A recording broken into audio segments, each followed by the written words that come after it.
Crimes were committed to punish crimes, and crimes were committed to prevent crimes. The world has been filled with prisons and dungeons, with chains and whips, with crosses and gibbets, with thumbscrews and racks, with hangmen and headsmen. And yet all these frightful means and instrumentalities have committed far more crimes than they have prevented. Ignorance, filth and poverty are the missionaries of crime. And as long as dishonourable success outranks honest effort, as long as society bows and cringes before the great thieves, then there will be little ones enough to fill the jails. And that was said by Robert Ingersoll. Welcome to Surviving the Matrix, ladies and gentlemen. My name is Maxwell Igan.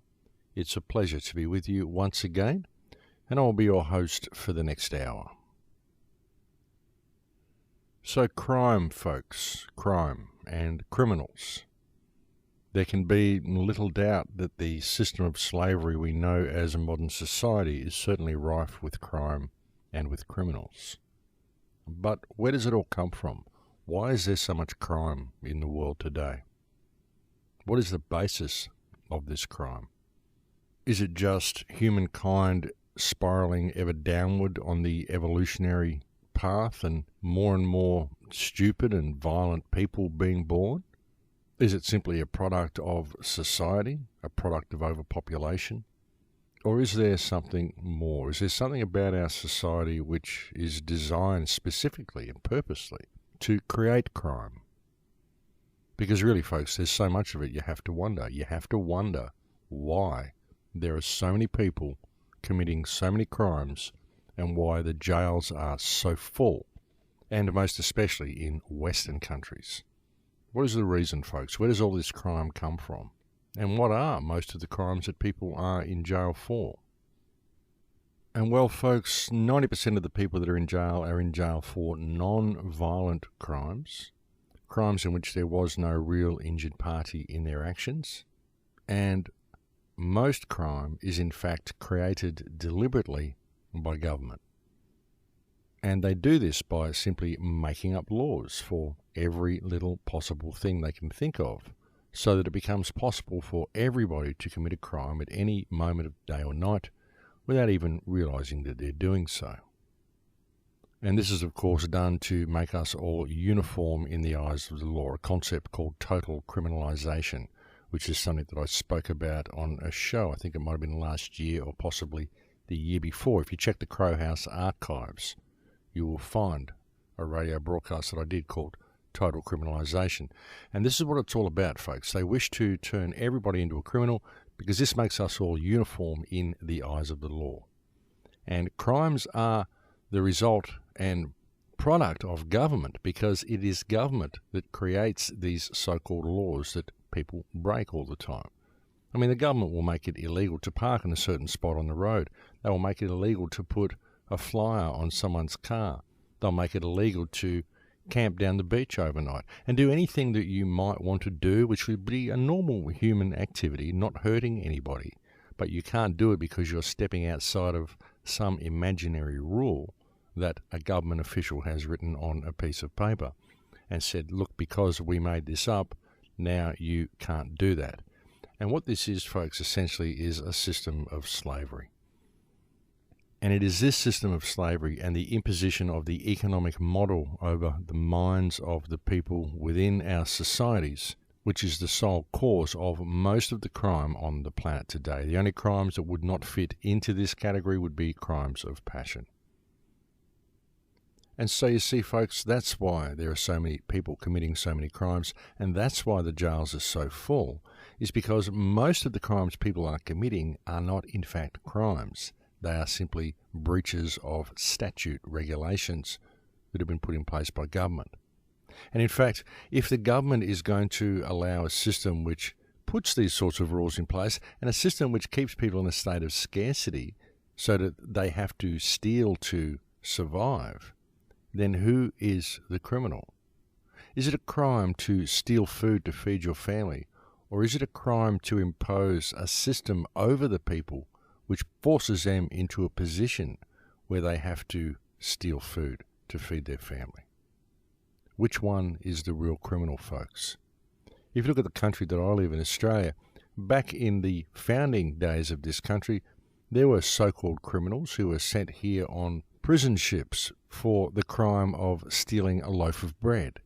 And we look back at this and we say how terrible it would be in those days, how terrible it would have been to be alive in such times where you could be sent to jail for stealing a loaf of bread.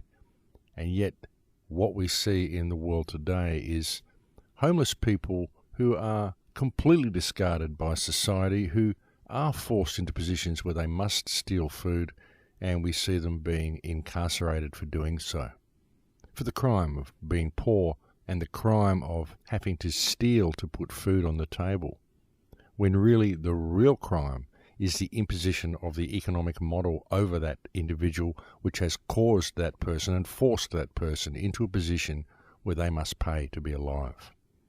So this is what I've been talking about on the show for 6 years now, folks. I mean, these scumbag criminals in government who are putting all these rules in place and forcing society into positions where we have to exploit each other and exploit the world around us in order to collect the paper, the fictional money that we need in order to gain access to everything that the world provides for us freely in abundance. And it's always the little people who are forced to pay the price for the criminal activity of governments. And I put it to you all out there, anybody from government, if you're listening to this, you're all scumbags. And it's really about time the people of the world stood up and insisted that some changes be made to this corrupt system. Because the real criminals are those in government, those people who have forced society into the position it's currently in.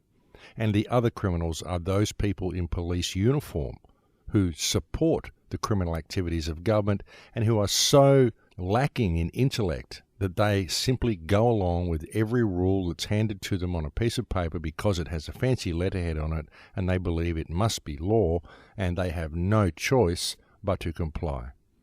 And honestly, folks, people that are so dim-witted that they will follow any regulation that's handed to them and any law that's handed to them by any government official should not be in the police force. They really should not.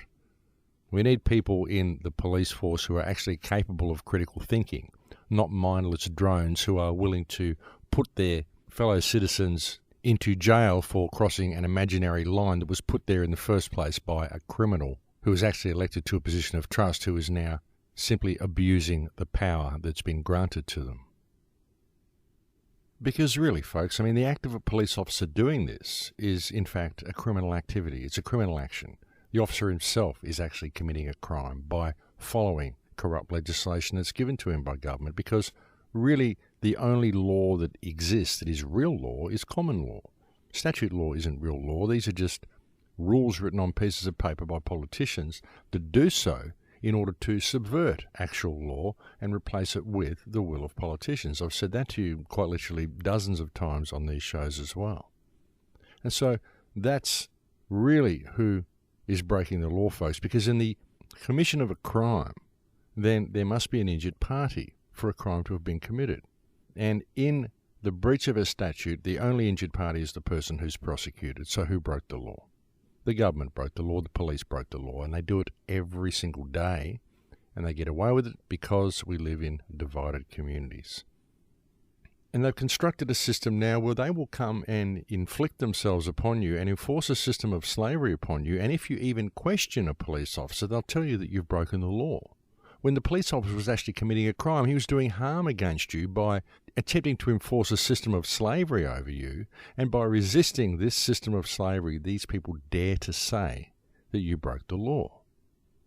But of course, it wasn't a law, it was a statute.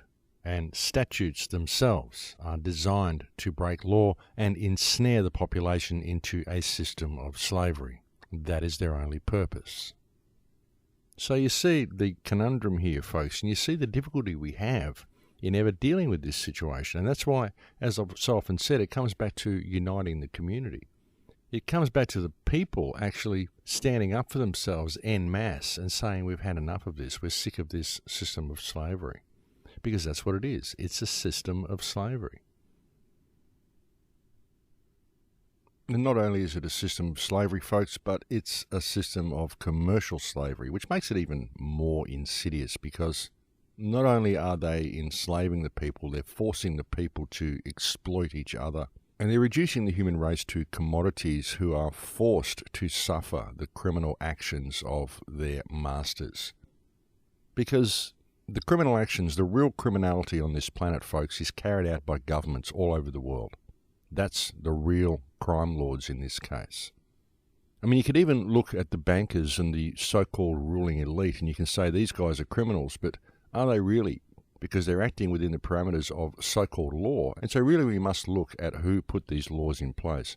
And who put them in place are these mealy-mouthed, kowtowing, weak-minded, pathetic individuals that we call government, because all these people do is brown-nose and suck up to those who print money. That's all they do. Politicians are truly the most weak-minded, pathetic excuses for people that exist on this planet, folks. They really are. I mean, how many politicians actually do the right thing, and get up and say the right thing, and hold the rest of their party in breach of trust for what they do? Actually point out criminal activity. No, they don't do any of that. They get within these positions, and then they start following the parameters, and they never get anywhere because they're forced to operate within psychopathic and pathological parameters which are designed to tie them up in red tape and ensure that the criminal actions of our government is just continued.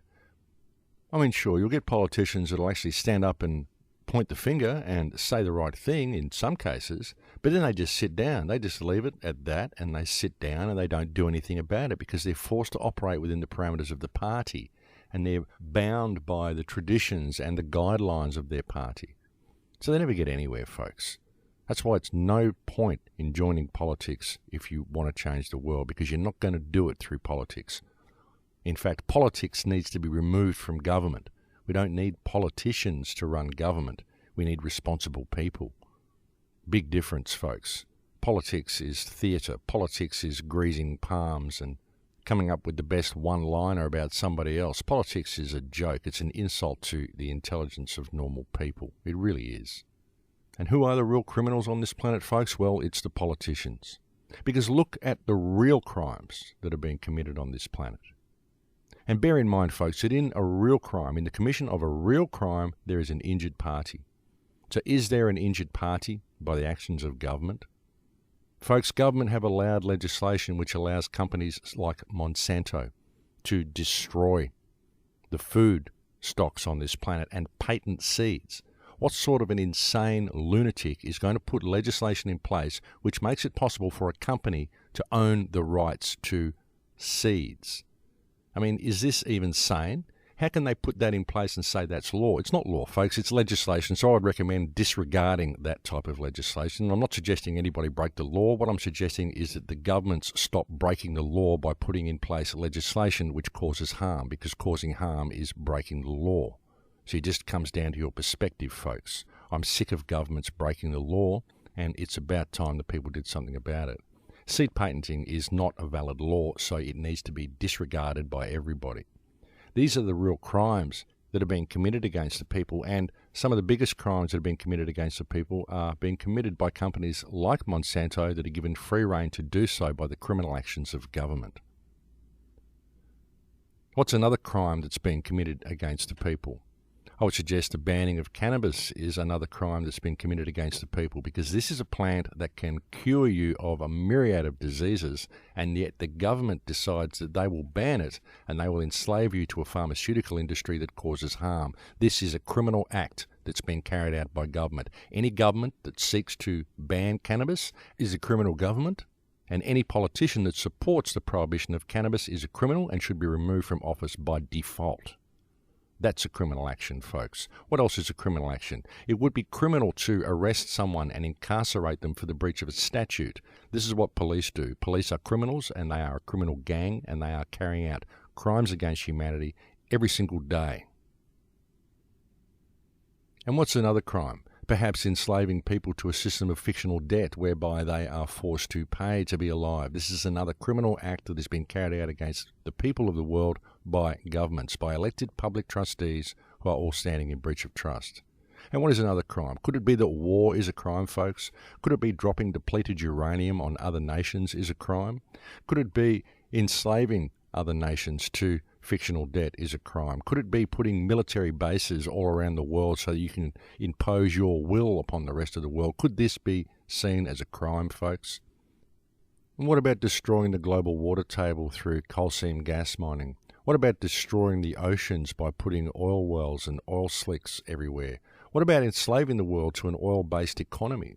What about claiming that oil is this scarce commodity when it's actually abiotic and we don't even need to be using oil because we could have had free energy technology years ago from Tesla devices had they not put the economic system above the needs of humankind? Could this possibly be a crime, folks? What about putting smart meters all around the planet and forcing people to endure this electromagnetic smog that we are forced to suffer every day of our lives? What about spraying chemicals in the sky from aircrafts all over the world without the permission of the people or even the knowledge of the people? Could these things possibly be crimes, folks? Because all of these things cause harm. That's the thing. You know, the people of this world are enslaved to a system which does nothing but harm to them, and they just go along with it because they believe that it's against the law to speak out against the system. But I say screw the system, and I challenge any politician on this planet to a public debate about any of the issues that I raise here. Because I'm sick to death of these people, and I'm sick to death of them destroying this planet, and I am not scared of this system. I'm not scared of authority. I'm not scared of any of these politicians. I'm not scared of their police force. I'm not scared of any of the elite. I am not scared. I have no fear of anything that this system can throw at me, and I have had enough. And I wish to throw down the gauntlet with these scumbags. I really do. I'm happy to challenge any politician anywhere on the planet. Face-to-face, public debate, you and me, let's sort this shit out, because the world is in bad shape, and it's happening because politicians are constantly conducting criminal activity against the people of the planet. And it perpetuates because the people of the planet will not stand up and do anything about it. Mostly because they don't understand, they don't know, because they're programmed not to know. And they're kept in such a state of scarcity and competition and such a state of fear-based mind control that they simply don't notice what's going on around them half the time as well. They simply don't have time because they have so much stress that's been superimposed over their reality via the mechanism of government criminality. You see, all the crimes that are being carried out by government, and none of these people go to jail for their crimes, but rather it is the people that are forced into jail for breaching rules and statutes that are put in place by criminals in government that put them in place simply to reduce the human experience to commerce, and then they call it a crime when you do not bow to their commercial system, to the commercial system of slavery that they have superimposed over human consciousness. These are the real crimes against humanity that are happening on this planet, folks, and they're happening because the people don't know who they are, and they won't stand up and say enough is enough. Just think about the fact that cannabis is illegal, folks. Cannabis cures you of cancer. It cures you of a myriad of diseases. There's been a doctor recently who was put in jail for 14 months for using medical cannabis. He ended up winning his case and is now conducting a $551 million lawsuit against Mississippi County Sheriff. You'll find a link in the Crow House headlines. And this doctor openly stated that any doctor in the future who does not understand the endocannabinoid system within the body will have no right to call themselves a doctor.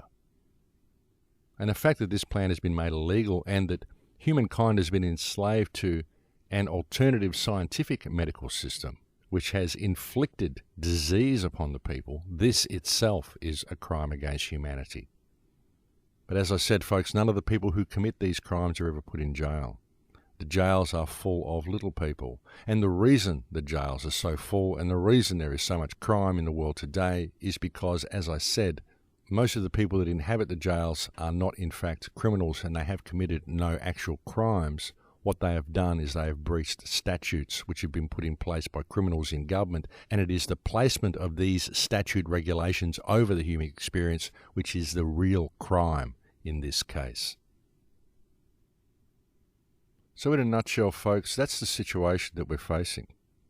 We've got criminals that are in charge of all of our governments, and they are performing crimes against humanity every single day. We've got a real situation here, folks. We do. We've got GM food that is infecting our environment in a terrible, terrible way. all the bees are dying, folks. 50% of the world's bee population is now gone. People have been talking about this for years, but no one's been doing anything about it. They just see it's a little interesting story on page 3. Oh dear, the bees are dying. Isn't that terrible? Let's go back to The Price is Right. We may be able to witness someone winning a kitchen appliance. These are real serious issues, folks, and we know that these bees are being destroyed through GM crops and through GM food. We know where it's all coming from, and all the electromagnetic pollution that is rife around the planet. This is destroying all of the natural habitat on this planet. This is a crime against humanity. It's not only a crime against humanity, it's a crime against the planet. It's a crime against life itself. And it's being conducted through the criminal actions of governments because we're not doing anything about it. And these are serious issues, folks. In fact, mankind itself, and life on this planet hangs in the balance at the moment. And the one thing that is going to tip the scales is human consciousness. And in fact, the only thing that's going to tip the scales is human consciousness. People have to wake up to who and what they are. They have to be prepared to act, and they have to be prepared to speak out, but they've got to be doing it in the right way. It's great that you belong to a particular group that is addressing a certain issue, but do not neglect to notice that the issue that you are addressing is in fact a symptom of a larger problem. The larger problem being the criminality of government itself that has put the legislation in place which allows all of these symptoms to continue across the planet. And all of it's fiction, folks. It doesn't matter that they wrote this stuff down in books and rules on pieces of paper. It doesn't matter. Even with the free man stuff, I was discussing with a friend the other day, we're talking about the whole free man movement and people that are finding their way through the legal system, and they're talking about, the fact that the stone of Scone has been moved and this wasn't on that and that wasn't that, so the king isn't valid and all this sorts of stuff. Who cares? Who cares if someone sat on a stone that someone laid their head on and dreamt about climbing a ladder hundreds of years ago? It doesn't matter. What sort of a crazy ritual is that? Who gives a damn who claimed what? That was then, and this is now. And what's happening now is that humankind is waking up to its potential. Mankind is waking up to who and what they are, and they are realizing that they've been kept enslaved to a fictional system for thousands of years, and this fictional system has been superimposed over their minds, and through the mechanism of this system, the planet that we live on is being destroyed, and all of the crimes that I previously mentioned are being allowed to occur. And the entire experience of life on this planet, not just human life, but all life, has been reduced to commerce. The whole thing. That's the issue, folks. It doesn't matter what rule somebody wrote, what crown was passed where, what paper was signed, who sat on what stone, or what castle was built anywhere, who sailed where, who did what, who conquered what. It doesn't matter. It's all irrelevant. What is relevant is right now. And it's time people started paying attention. And I say all this sort of stuff, folks, and I point out these sorts of things all the time, and even by saying what I just said, there'll be people out there that'll say, look, he's advocating open borders. They really just don't get it. They just don't get it. They don't get that it's all fiction. They just don't get it that all of the countries, all of the boundaries, all of the legislation, all of the statutes, and all of the limitations that have been put upon human consciousness are all a construct of human consciousness. We made the whole thing up, folks. It's not real. What's real is life. What's real is us and this planet that we live on. And the potential that we could reach is absolutely astronomical, if we were allowed to do so. Sure, we live in a system now where we need some sort of a system. We need some sort of infrastructure because of the type of society we've created. But we need one that nurtures the human experience. We need one that is going to benefit mankind. We need one that is going to allow us to reach our fullest potential.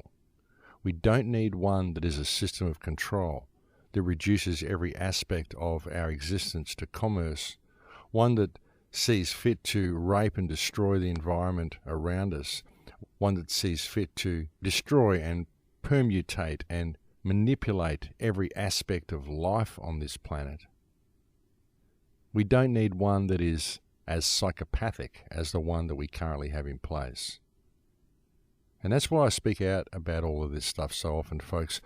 I look around me and I see people in this society and I see them struggling and I see them so lost. And I see that they have so much potential, but they're afraid to use it. They're afraid to really be themselves. They place limitations on themselves, or they're caught up in this plastic reality. The kids today, they are brutalized. They're given all these goals and things to aspire to that are all fiction, that they can never reach, they can never be achieved. Even education itself has been reduced to a method of getting young people in debt. You go to university these days, it costs you an arm and a leg, and you're placed in a situation where you can never really pay off your school fees. Then you're pushed out into the workforce and you're forced to live in a world where you have to pay to be alive, but you have this debt that's hanging over your head, which multiplies and grows the longer it takes you to pay it off. And so they lock you within the system of financial slavery straight away via the education system by simply making you pay for education. And what is the education that they're giving you?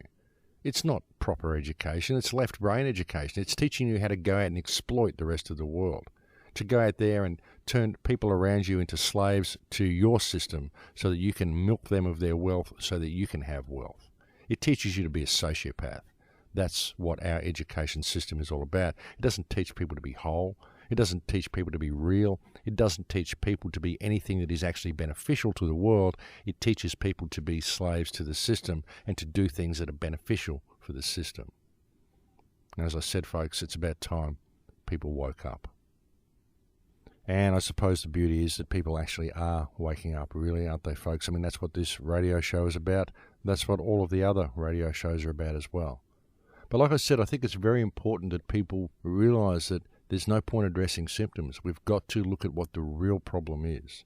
And it's one thing to point the finger at certain members of government. It's one thing to point the finger at the banking elite. It's one thing to point your finger at the system in any way you wish to do so.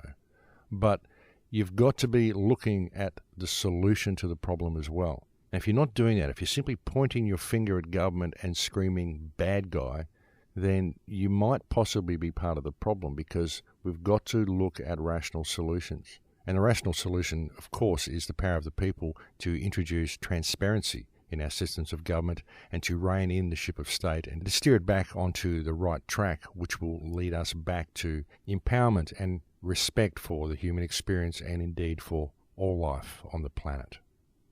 But I think it's break time now, folks. It's a pleasure having your company with me on the air today. But we're going to have a break now, and I'll speak to you again in a few minutes. Thanks for listening. Welcome back, ladies and gentlemen. So what will it take to change the world? Essentially, I suppose what I'm asking is, what will it take to shift human perspective? Because it's going to be a shift in human perspective that changes the world. It's not going to be anything else. That's really the only thing that will ever do it. So what's it going to take to cause people to wake up? What's it going to take for people to be able to realise their own power to bring about effective change? What's it going to take to help people understand that the system is fiction? We made it all up. It's just words in a book. Like I said, with the free man movement and all of the stuff that people are doing to find their way through the legal system, what they're failing to see is that the legal system's all fiction. It's just rules written in books. It doesn't mean anything. It's just someone else's idea. It's a perspective of how we should do things. And from the point that we created this system, we've had politicians come into power, and because they've been in power, they haven't just run the infrastructure and managed things for us. They've thought, well, I'm in power now. That means I can make the rules. And so they do. And they just write more and more rules. And they just keep adding to the system, so it becomes so complex and so convoluted and so based on people's opinions. And, oh, this is law because there was a precedent set here way back in 1800 and whatever where some guy did this, which means that rah, rah, rah, rah, rah.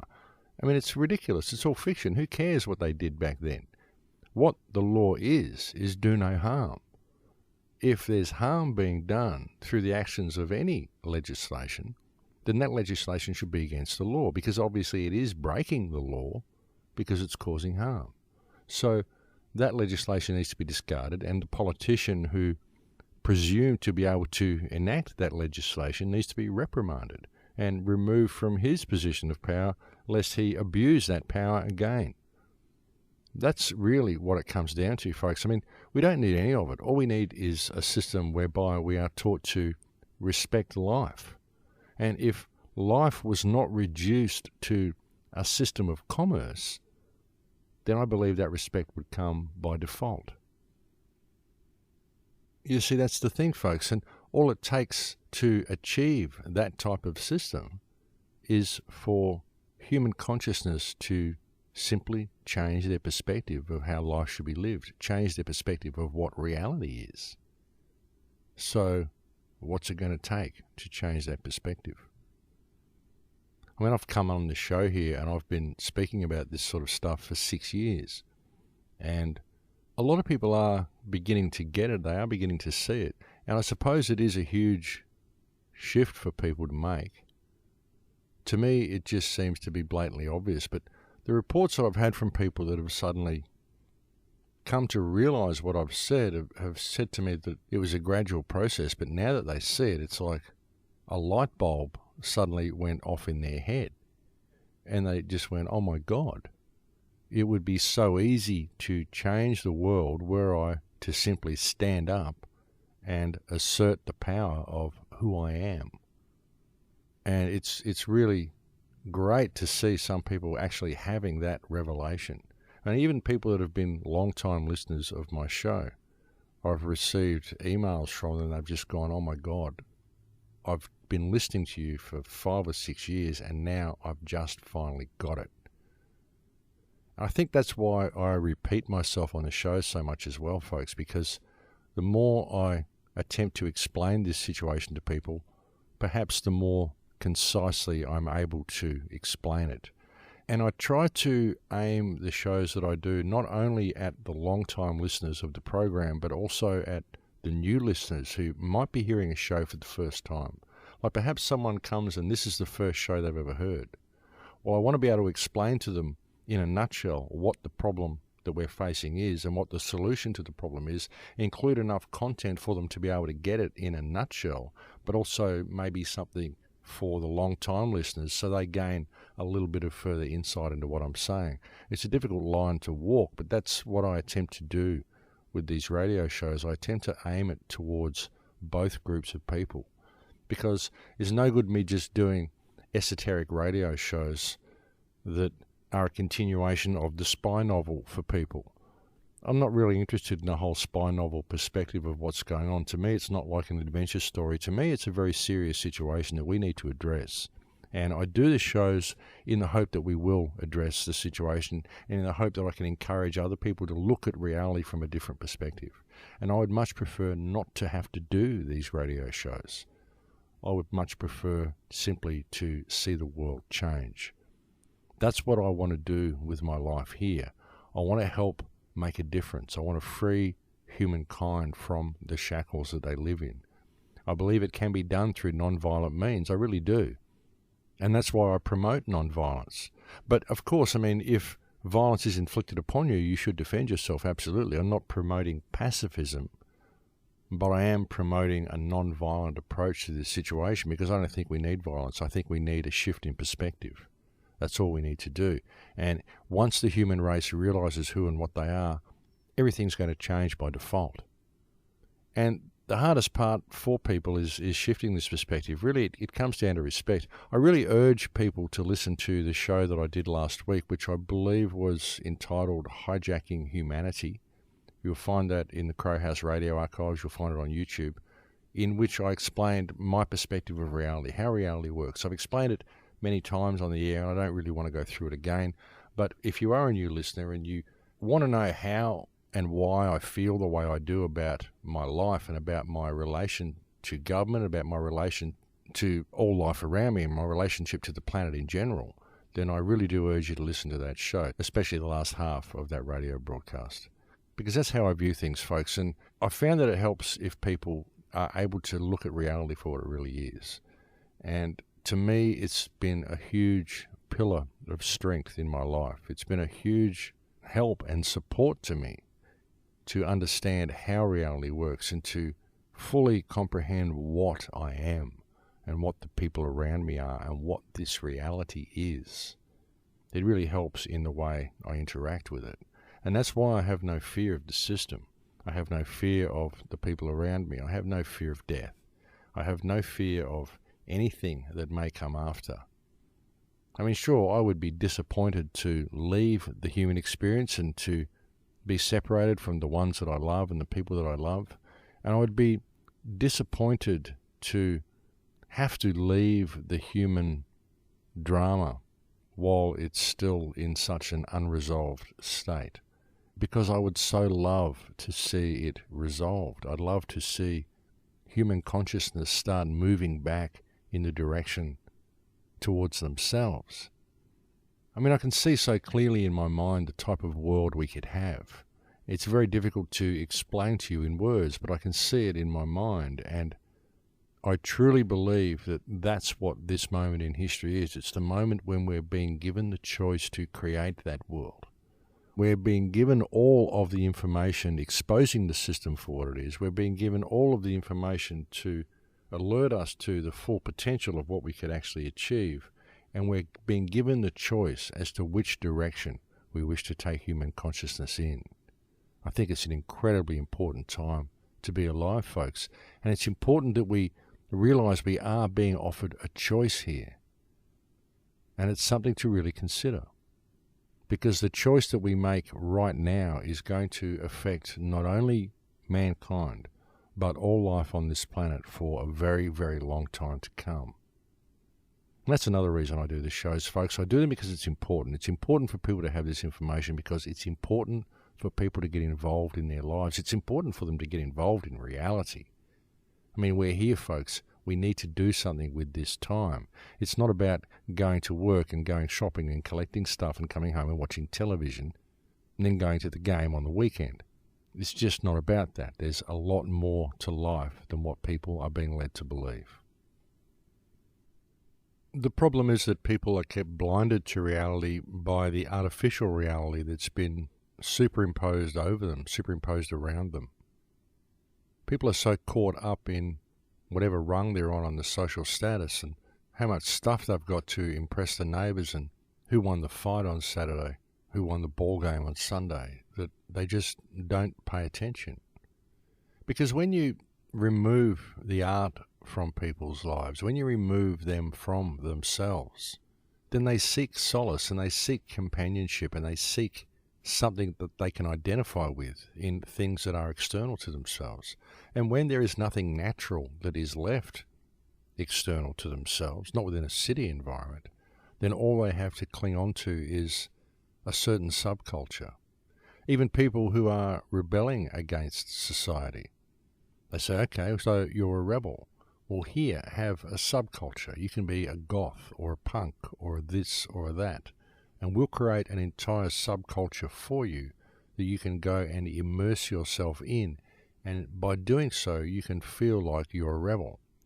But really, you're not being an individual. You're not being yourself. You're immersing yourself within a subculture that's been constructed for you, simply because it makes you feel good. It removes those pent-up frustrations from you. It provides for you the mechanism by which you may feel like you're a rebel without actually being one. That's what many of these subcultures are for, and that's why they're constructed. That's why they're allowed to exist, folks, because they don't really pose any threat to society. Society doesn't care if you wear gothic clothes and pierce yourself with metal and wear black lipstick and dye your hair purple. It doesn't care. It would love you to do that, because while you're doing that, you're not paying attention to everything else that they're doing. And you can feel like, yes, I'm a rebel because I'm giving the finger to the system. And I'm turning away from it and I'm living my own life. But really, folks, by doing so, all you're doing is allowing its perpetuation. Because like I said, we do face some really serious issues here. If we don't do something about the destruction of our environment via GM crops and the stuff that Monsanto is doing, by the destruction of the bees, by coal seam gas mining and all of the things that the government is allowing to occur, then we're going to find ourselves in a very, very precarious situation. Problem is that people don't care about it because they only care about their lives. They only care about their stuff. They only care about sexual gratification or social gratification or having more stuff or looking the best on their block or being the one who can get the tickets to the rock concert or whatever it is that people indulge themselves in. And all of this is because of a disconnection from reality, because our societies are anything but real. Even our idea of wealth isn't real. We perceive wealth to be material possessions and to be digits on a screen. But that's not wealth, folks. Real wealth is the quality of your life, the quality of your health, the quality of your environment, and the quality of the relationships you have with others. That is real wealth. In fact, folks, if wealth is measured by the parameters that are actually human and by the things that make mankind who they are, then it could be perceived that the wealthiest countries on earth at the moment are the third world countries, because it is within third world cultures that there still exists a strong family unit and strong relationship ties with people. And this is why the wealth is currently being transferred out of the first world and into the third world. And that's why it's so important that we act now. Because we in the first world have the knowledge of how bad this system actually is. But those in the third world don't have that knowledge. They see people from the first world as being almost superhuman. We have all this stuff that they perceive to be great. They just don't understand the price we have paid to have these trinkets by means of the damage that it's done to us, the damage it's done to our psyche, the damage it's done to our relationships. And it's so important that we pay attention to what's happening here.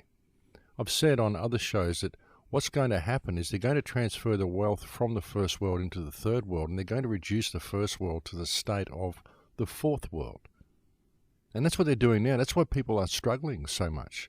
People are having such a hard time maintaining any quality of life under the parameters of this system.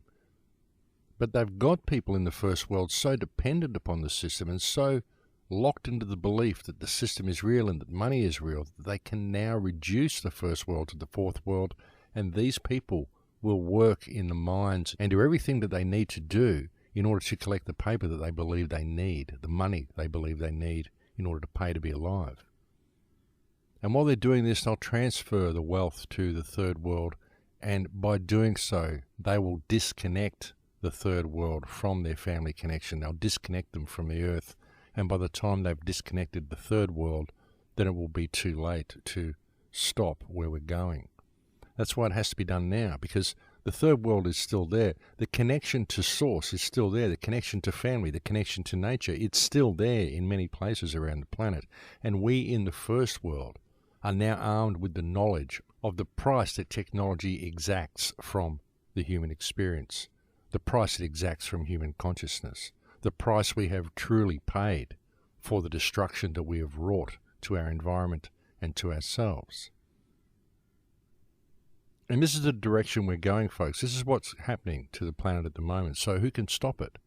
Well, we can. We are the only ones who can. That's the point. That's the point of doing these shows. That's the point of talking to you calmly and politely as I do on these shows. And I admit I get a little irate sometimes. I certainly have today. But I do so because we're facing a desperate situation. We truly are. We can't simply take things for granted, and we can't think we're going to survive in our distracted state. Those people who are so caught up in trinkets and so caught up in going to the ball game and so caught up in their social status don't realize the danger that they are in by turning a blind eye to what's happening in the world around them. Because once the bees are gone, once the GMO crops have taken over all life on this planet, and once the human race is virtually sterile due to GM crops, and the only way to bring children into the world is through artificial insemination and perhaps growth chambers and birthing chambers like we see in Aldous Huxley's Brave New World and like was depicted in the latest Superman movie, once we reach that stage, folks, then there's no turning back. That's it. We're locked into the matrix forevermore. And we will have virtually no choice other than to go down the transhumanist pathway. And the transhumanist pathway will see most of the world reduced to robotic slaves, while a very, very select ruling elite sit at the top and enjoy the paradise that this world could really be. Because once all life has been destroyed by the GM crops and the human race has been reduced to the level of worker drones, then they have the seed banks, they have the stocks, they have everything that they need to replenish the world into the garden that they want it to be. And the life experience for the rest of humanity will be reduced to little more than a worker drone or a puppet, a toy to be used for the gratification and pleasure of the elite to do with what they will. And all of this is perpetuated, and all of this is heading towards the direction it's heading now because of the actions of our government, but more importantly, it's heading that way because the people don't realise their own potential. They don't realise the power that they have to change things because they're educated to believe the system is real, and they spend their lives locked within what is essentially a fictional paper-based construct. And they're abused by the system that they live in. They're abused by a system that was created by humanity, apparently to service mankind's needs. It truly is a paradoxical situation, folks. But it's one that I believe is being rectified. I really do believe that the days of this system are numbered. I believe that the more they attempt to lock people down, then the more people are waking up. And I don't believe there's going to be anything they can do to prevent human consciousness reaching the level that it's destined to reach. I don't think the transhumanist agenda is going to work. I don't think the GM destruction of the environment is going to work. I think it may get worse yet, but I think eventually people are going to wake up and smell the coffee, and they're simply not going to allow it to continue. And that's all it will take, folks, is when people decide to participate. Because there are a lot of people out there who believe, yes, things are going to change, things are going to get better, and they're not going to get away with what they're doing. And I believe that also. But many people believe that it's going to happen without their participation. And that is truly foolhardy, folks, because you have to participate. You've got to get involved. I know that's how I feel about it, and that's how everybody that I know feels about it as well. And indeed, folks, there are so many people that are speaking out and attempting to do things now. And it's even coming into the mainstream. As I mentioned earlier, the doctor who recently launched a $551 million lawsuit against the government because he was jailed, simply because he chose to stand up for his right to use medical marijuana and to treat people via the mechanism of the endocannabinoid system that exists within our body. And folks, that endocannabinoid system exists for a reason. So we're seeing all of this coming to the mainstream. We're seeing more and more people talking out about the things that I speak about. We're seeing more and more people realizing that their relationship with government is simply a trust agreement and that we can do far better than what we've got in place at the moment. People are beginning to see the futility of simply addressing the symptoms of the problems. People are beginning to see that there is a higher problem. There is a higher harmonic. There is a way of stepping above the system and putting it back on track. And they're starting to realize that we can't do it within the parameters of the system. Indeed, the system has constructed these parameters purely to prevent us from ever being able to address this situation in any effective way. That's what the system is all about, folks. And all of the people who operate within the parameters of the system and get their little companies and get their little businesses and work to make them more efficient, all they are doing is helping to discard humanity and to make the system more efficient by their support of the economic model that has been superimposed over human consciousness. We have to step above it all, folks. We really do. Stop basing your life on economics. It doesn't work. I've had people trying to get me involved in businesses around here and doing things and going on speaking dates and speaking arrangements and selling health products and all sorts of stuff, folks, but it's always motivated by money for these people. And I don't do anything I do with money as the motivation. If I did, I do not believe I would have the success that I've had. I do what I do because I believe it is the right thing to do. And when I do things, I operate with integrity. I do it because my heart tells me that's what I should do. And because I operate in integrity, then the universe ensures that I am in a position that I should be in. The universe will put me where I'm supposed to be. And the things you need to survive in life will be a simple byproduct of you placing yourself in a state of integrity and always operating from a center of integrity. That's a simple rule to remember in life, folks, is that abundance is a natural byproduct of integrity. If you're operating with money as the motivation, then there's really no integrity in that, folks, and so you'll get what you deserve. You might get money for a little while, but will it bring you happiness? Will it bring you real wealth? Because real wealth cannot be measured in terms of money. It's simply a construct, folks. And it's a construct put in place and perpetuated by the criminality in government, and it's allowed to continue simply because people don't understand what's going on, and they don't understand the true beauty and the true power of themselves. But it is there, folks. It is there inside you. All you have to do is look. You don't have to put up with criminal activity that is conducted around you. You don't have to put up with criminal activity from government. You don't have to put up with living within the parameters of a slavery system. You really have the potential to be something far greater than what this system encourages you to believe. So what is crime, folks? Crime is anything that limits human potential. Crime is anything that impedes humankind from becoming all that they could be. Crime is anything that impedes our ability to express ourselves, to explore our own consciousness, to live and realize the art of our own lives. As I said earlier, the only real law that should be given any credence at all would be common law. But even common law is a construct, because ultimately there is only one law, and that is do no harm. That is it. Anything beneath that is a construct that we created ourselves to instill within our minds a sense of justice, I suppose, a feeling that we could make people punishable for their actions. But then we saw that it worked, and we saw that, okay, we can create certain parameters around our society, and we can punish people who step outside those parameters, because by stepping outside of them, they are inflicting harm upon other people. But okay, now that we've got that control, we'll just add a few more parameters.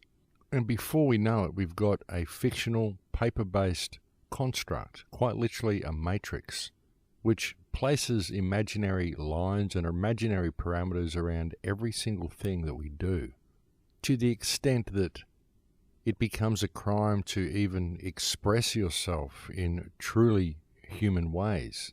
Essentially, it becomes a crime to even be human and have real feelings and do the things that humans do, explore reality the way humans do. The mere concept that people such as Bradley Manning and Edward Snowden would be persecuted for exposing government criminality is ludicrous to the extreme as well. In the example of Bradley Manning, it is the government that Bradley Manning exposed that is the criminal. It is the prosecutor who prosecuted the case who is a criminal, and it is the judge who found him guilty who is a criminal due to his support for a criminal system, regardless of what legislative parameters he's adhering to.